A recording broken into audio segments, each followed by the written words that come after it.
What's up? Here on the Voice of Boise Show, episode 14 with candidate for governor Ed Humphreys. Thanks for coming on, man. Yeah, thanks for having me. I appreciate it, man. So just to get right into it, I respect what you do and what you're doing. Why are you running for governor, and why now? What is there a reason? What's pushing you to do it? What's your main reason of running for governor of Idaho? Well, I can tell you, as far as the now piece, this isn't the time in my life, to jump into something like this. But the why, I think, is bigger than the timing. And the why is, I'm deeply concerned that the direction that our state government is going in is actually going to lead us down the same path we've seen so many other failed states go to. And this is the reason why people are moving to Idaho. Idaho's the last foxhole for the American dream. And people are coming here to that, and I just think we ought not to repeat the same mistakes all these other states have made. So I feel like it's on my heart to go out and educate people to what's going on and how we can lead in a different way. And I'm a finance guy, and I always say, in politics, if you want the truth, follow the money. Right. And I have, and I've read thousands of pages of fiscal and budgetary reports, and I have to tell you that it is truly, it's heartbreaking if you follow where our tax dollars go.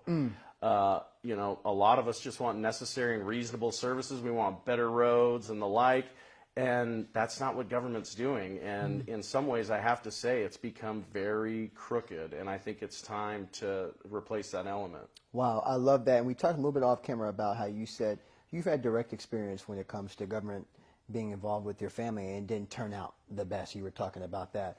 Kind of touch more on that and how that hits close to home with you. Well, and that's really the big part of my why. You gotta understand, as a little boy, I grew up listening to stories from my family that came here from Eastern Europe, right? So a significant part of my family came from the former Yugoslavia. I had family that came here from Nazi Germany and post World War II Germany. And so as a little boy, growing up and hearing those stories about people losing their teeth, about, different members of my family that were killed by their own government, by others, and you just realize how quickly things can shift when you begin to adopt ideas that sound good on the surface, but when they get implemented, they're actually very, very terrible, and they have a horrible effect on our country. So I am very sensitive to it, and at the end of the day, we are adopting those ideas full force. We're funding them, and we're growing comfortable with them. And I have to tell you, it's a dangerous path that we're on. I agree. Limited government is key, and we were talking a lot about that off camera as well too. And I kind of want to flow into this too, Ed. Is that with you seem to have a great drive, a great passion for what you're doing now, and people can see that. I can see that. What do you think has driven you to this point? And this is a loaded question. Where'd you grow up, one, and number two, what drives you and really is pushing you with this passion to make this infinite change? And that's everything for me, because it really comes down to intention, and anytime you're in this sphere, everything you do is an expression of who you are. Yeah. And I have to tell you, part of my story is a story I think we need to reintroduce back into government and into our elected officials. What you have to understand about me, with my family coming to this country, my mother, she cleaned hotel rooms. My mom cleaned office buildings, worked in restaurants. I went to work with her. My father laid tile, right? Wow. And I grew up going on job sites with them. I didn't have the luxury, of daycare. I went to work, right? And I saw them elevate their station in life, right? They elevated their station in life. In their own ways, they became what I call successful. They lived the American dream. Wow. And for me, 13 years ago, I was living in a rundown trailer park in western Colorado. And I had the opportunity to go work in the oil field. I was a roughneck. I used to drill for oil. And then I got into finance. I was a financial planner. And so you're looking at one of the few people who never finished the 8th grade, and then later went on to get a master's in finance. Come on. My life is, I think, an analogy or analogous of the American dream, and it's that dream that I want to preserve for my kids. Come on, man. It's everything to the character and the spirit of our nation, and we have to preserve that. It's a beautiful, beautiful treasure. That's amazing, man. An incredible story. And, talking about what you did from, not finishing 8th grade to what you became a success in business as well, too. Let's touch on that. I mean, what do you think are the keys? Or, if somebody wants to make progress, they want to achieve some success, you had to go through that of like, hey, how can I take these next steps to become successful? What are some keys that people can follow, or some key things that they can follow to become successful?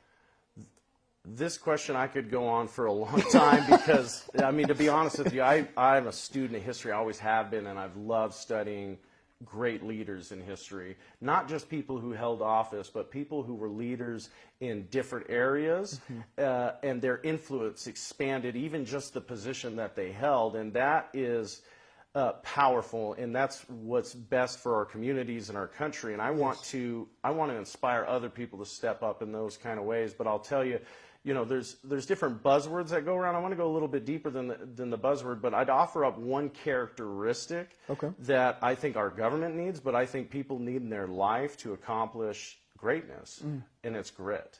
It's just that scrappy, do not take no for an answer, do not back down. You get hit, you're on the ground, and you get back up for the next one. Absolutely. And you keep showing up. And for my Christian brothers and sisters, grit, there's an element of faith to that. Come on.